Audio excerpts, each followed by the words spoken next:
these 2 seasons, Tokyo Revengers took the anime community by storm. Even after getting some promotions during the Crunchyroll Anime Awards, not many people were talking about it. Probably because most people just took the concept at face value and thought, oh look, another anime where the main character mysteriously travels back in time to fix the present. And I can't lie, I was also part of that bandwagon. So when the spring season first started, this anime went under my radar.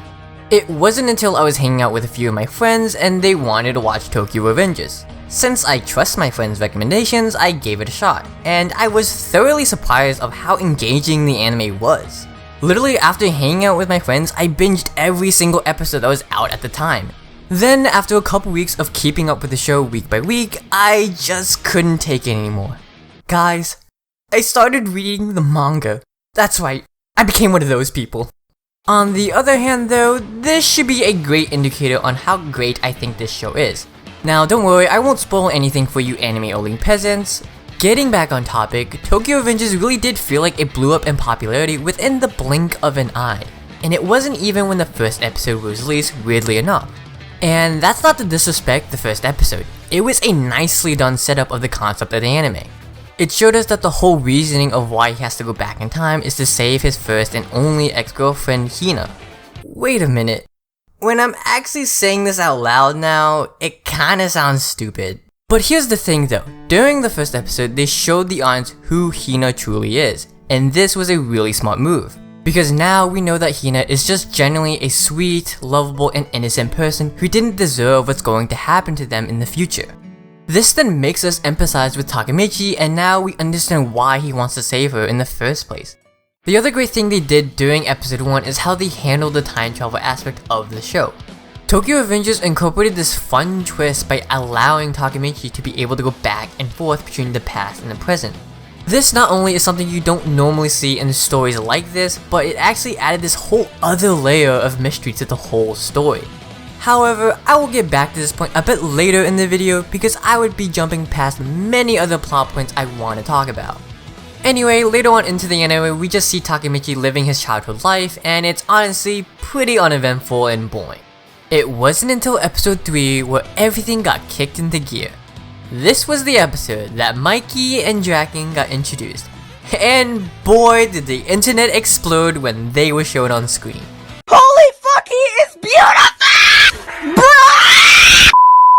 Because of the introductions of these characters and just the whole crew of Tomen, I feel like this is the defining moment of when the show really picks up in popularity, and could you blame them? They got it all, cool hair, awesome bikes, great fighting skills, literally, and I mean literally, the whole shebang. Hell, even I was taken back a bit when Mikey was introduced. They really did create quite a perfect character, and honestly, it felt like for the first half of the anime, Mikey was carrying the show. He had this childlike side to him that everybody found so adorable, but when it's time to get down to business, he turns into such a badass and serious person that you can rely on. You know what, now that I'm thinking about it more, but Mikey kinda acts like a K-pop idol. Hold up, this just gave me a great idea. Can we get someone to animate all the members of Tomen dancing to a K-pop song please? That would make me so happy. Anyway, getting back on topic, seeing this different side of Mikey gives us a great explanation of why he's the leader of Tomen. And for the audience, it's really fun to see him in this mode because we get to see Mikey show every enemy we face who truly is the boss. So yeah, I love this character, you love this character, we all love this character, and we don't want to see anything bad happen to him. This just gives us another reason to root for Takemichi to achieve his goal, because we don't want to see our lovable Mikey turn into a murderer. Conveniently, this actually moves on to my next point I want to talk about, and that is the captivating underdog story they created for Takemichi. Everybody loves rooting for the underdog, and for Takemichi's case, at least for me, I couldn't be any more prouder and hyped up when I see him getting closer and closer to achieving his goal. Cause listen, I won't beat around the bush here. Takemichi has been shown to be a straight up bitch over and over again within, well, basically most of the anime. But having our main character shown to be this weak works in their favor. It makes it even more triumphant and rewarding seeing Takemichi develop into this more confident person and finally being able to fight back. Like when he took out Kiyomasa, I literally got out of my seat and said, let's fucking go, Takemichi, you finally did it, man. This defining moment is where I think everyone collectively decides to back up Takemichi for the rest of the series, and of course this moment is a crucial point in the timeline. If Takemichi didn't come through at that time, then literally the entire series would have been over.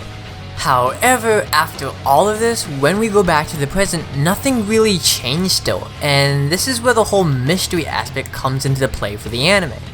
Because it seems like no matter what Takemichi does, we always get the same results. Here's the thing though, the most interesting part about this mystery is that we know who the villain is, it's Kisaki. But the mystery here is how does he keep taking over Tomen, and how does it all relate to Hina being killed in the process? This is how you create a compelling mystery and story. Not only does it incorporate all these twists and turns for the mystery incredibly well, but it causes the audience to theorize on so many things because the anime was quite smart about what hints they wanted to show us here and there. Can we also talk about the moments when we see Takemichi going back to the present? And my god, every time this happened, it pulled me deeper and deeper in love with this anime. For example, when we see Takemichi going back to the present after saving Dragon's life, they teased us by giving us a false sense of hope that everything worked out. Hina's alive, Akun is working his dream job, and it seems like Takemichi has a second chance with Hina. However, then we get shown that Kisaki is still in charge, and even worse, we have to see Hina get killed right in front of Takemichi's eyes. This scene hits us hard with the realization that this is just the halfway point for this season. Because of that, your investment of the show increases exponentially, and it's at such a perfect time for the season. But then we got the last episode of the anime, and holy shit, it was fantastic. It has got to be one of the best season finale episodes I've seen in a while. There was so many gut-wrenching moments during this episode that it kept me on the edge of my seat. And don't get me started on that cliffhanger, it was so perfectly done. And can I also just say, since I already read this part in the manga, you have no idea how hard it was for me to sit on these bombshells when they weren't adapted yet. Anyway, with everything I just said in this video, I think you can truly understand why Tokyo Revengers works. It's the combination of so many lovable characters, a really great underdog story with this great mystery, and to top it all off, these jaw-dropping moments that make you more and more invested with the show. And there were so many smaller details that I haven't even talked about, like how the fashion in this series is really cool, the fight scenes are always so fun to watch, and man, the opening is so good. Needless to say, there are a lot of reasons why Tokyo Revengers is great, and I can't wait for more of the manga to be adapted because man, it's going to be amazing.